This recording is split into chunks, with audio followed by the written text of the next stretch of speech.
বাংলাদেশ বিমান বাহিনীতে জঙ্গি আতঙ্ক, ওয়ারেন্ট অফিসারকে পাওয়া গেল পাকিস্তানে। বিস্তারিত দেখুন অগ্রযাত্রা প্রতিদিন ডেস্ক রিপোর্টে। চট্টগ্রামের একটি বিমান বাহিনী ঘাঁটিতে কর্মরত নিখোঁজ এক ওয়ারেন্ট অফিসারকে নিষিদ্ধ জঙ্গি সংগঠন তেহরিকি তালেবান পাকিস্তানের একটি আস্তানায় শনাক্ত করার অভিযোগে বাংলাদেশ বিমান বাহিনীতে ব্যাপক তদন্ত ও শুদ্ধি অভিযান শুরু হয়েছে। বিষয়টি সামনে আসার পর নিরাপত্তা ও গোয়েন্দা সংস্থাগুলো অভ্যন্তরীণভাবে সম্ভাব্য উগ্রবাদী সংশ্লিষ্টতা ও নেটওয়ার্কের খোঁজে একাধিক ঘাঁটিতে সমন্বিত অভিযান পরিচালনা করছে।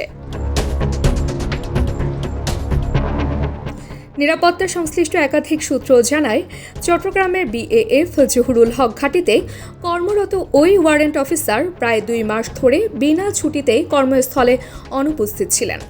পরবর্তীতে তার অবস্থান টিটিপির একটি আস্তানায় পাওয়া গেছে বলে দাবি করা হচ্ছে। এই ঘটনার পরই বিষয়টি গুরুত্ব দিয়ে তদন্তে নামে সংশ্লিষ্ট সংস্থাগুলো। সূত্রগুলো আরও জানায়, গত এক সপ্তাহে এই ঘটনায় বিমান বাহিনীর 20 জনেরও বেশি সদস্যকে আটক করা হয়েছে। আটক ব্যক্তিদের মধ্যে 2 জন স্কোয়াড্রন লিডার, 10 জন জুনিয়র কমিশনড অফিসার ও বিমান সেনা এবং 1 জন ইমাম রয়েছেন বলে দাবি করা হচ্ছে।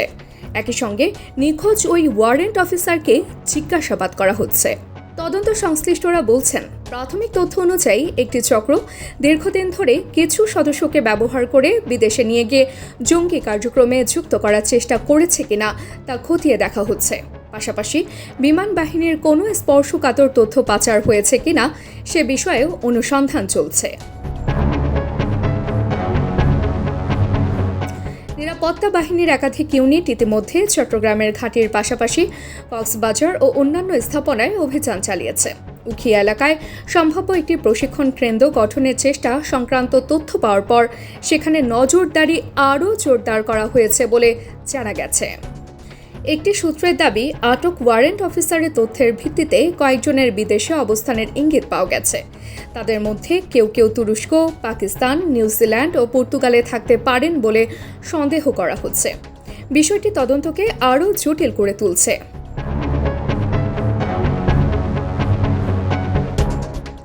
এদিকে বিমান বাহিনীর একটি মসজিদের ইমামকে এই নেটওয়ার্কের সঙ্গে সম্ভাব্যভাবে যুক্ত থাকার সন্দেহে আটক করা হয়েছে বলে সূত্র জানিয়েছে।